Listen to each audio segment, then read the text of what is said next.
अस्सलामु अलैकुम दोस्तों, आज मैं एक ऐसे शख्सियत के बारे में बात करने जा रहा हूँ जो विज्ञान, गणित, धर्म और इतिहास के बहुत बड़े माहिर थे।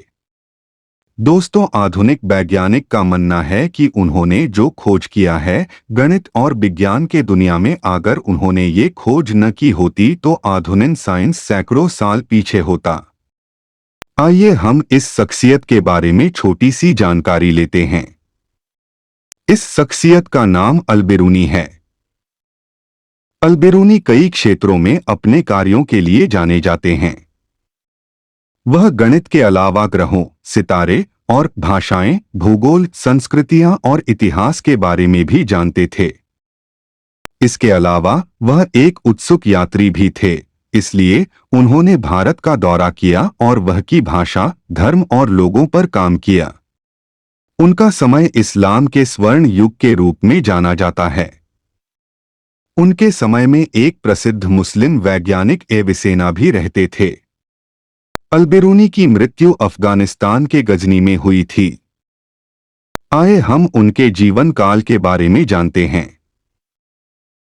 अल-बिरूनी का जन्म 5 सितंबर 973 को उज़्बेकिस्तान के ख्वारज़म में हुआ और उनका पूरा नाम अबू रेहान मोहम्मद इब्न अहमद अल-बिरूनी था।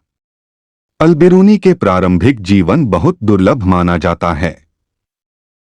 चूंकि उन्होंने जीवन के पहले 25 साल तक इस्लामी कानून, दर्शन, गणित और खगोल विज्ञान, सितारों और ग्रहों का जैसे अध्ययनों में बिताए, उनके बुद्धि के कारण उनके समय के शासक उन्हें अपने संग में रखते थे। वह वर्ष 995 में 22 वर्ष की आयु में वे अपनी मातृभूमि छोड़कर बुखारा चले गए। यह शहर तब विश्व में ज्ञान का केंद्र हुआ करता था। शिक्षा प्राप्त करने के लिए करीब 3 साल तक वहीं रहे। वह इब्न सिना के संपर्क में आए और उनके साथ विभिन्न विषयों पर विचारों का आदान प्रदान किए। उसके बाद वह 998 ईस्वी में वह ईरान के शहर ताबरिस्तान चले गए, जहां उन्होंने अपनी पहली पुस्तक लिखी, जिसे the remaining trace of past centuries के रूप में जाना जाता है। 1017 में 44 वर्ष की आयु में अल-बिरूनी महमूद गजनवी के दरबार में शामिल हो गए, जहां उन्हें ग्रहों के पिंडों के अध्ययन पर एक सलाहकार के रूप में नियुक्त किया गया। महमूद गजनवी ने 13 वर्ष तक सेवा करने के बाद उन्हें 1030 ईस्वी में भारत भेज दिया। अल-बिरूनी भारतीय जीवन के हर क्षेत्र से अवगत हो गए। उन्होंने भारतीय इतिहास और संस्कृति पर एक पुस्तक लिखी जिसे भारत का इतिहास कहा जाता है। जैसे ही उन्होंने मध्य और दक्षिण एशिया की यात्रा की, उन्होंने लोगों, उनके रीति रिवाजों और संस्कृतियों का गहराई से अध्ययन किए। अपने लंबे शोध जीवन के बाद अफगानिस्तान के गजनी में वर्ष 1050 में 77 वर्ष की आयु में उनका निधन हो गया।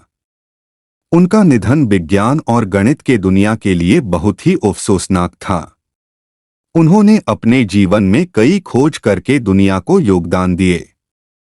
इसी तरह उन्होंने ग्रहों की दूरियों को जानने की नींव रखी।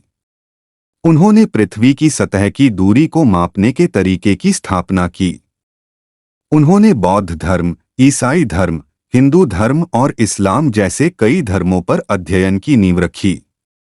इसलिए उन्होंने हिब्रू, ग्रीक और संस्कृत जैसी भाषाएं भी सीखीं। इसके अलावा वनस्पति विज्ञान में उनका योगदान बहुत मूल्यवान है, क्योंकि उन्होंने निर्धारित किया था कि फूलों की पंखुड़ियां 3, 4, 5, 6 और 8 की श्रृंखला में होती हैं, लेकिन 7 और 9 किसी में नहीं होती हैं। उन्होंने एक उपकरण का आविष्कार किया जिसके माध्यम से कुछ धातुओं की विशिष्ट गुरुत्वाकर्षण का सफलतापूर्वक निर्धारण किए। अल-बिरूनी ने चिकित्सा और लोगों के अध्ययन पर काम किए। उन्होंने चिकित्सा पर एक पुस्तक लिखी जिसमें उन्होंने समान नामों वाली दवाओं की एक सूची बनाई।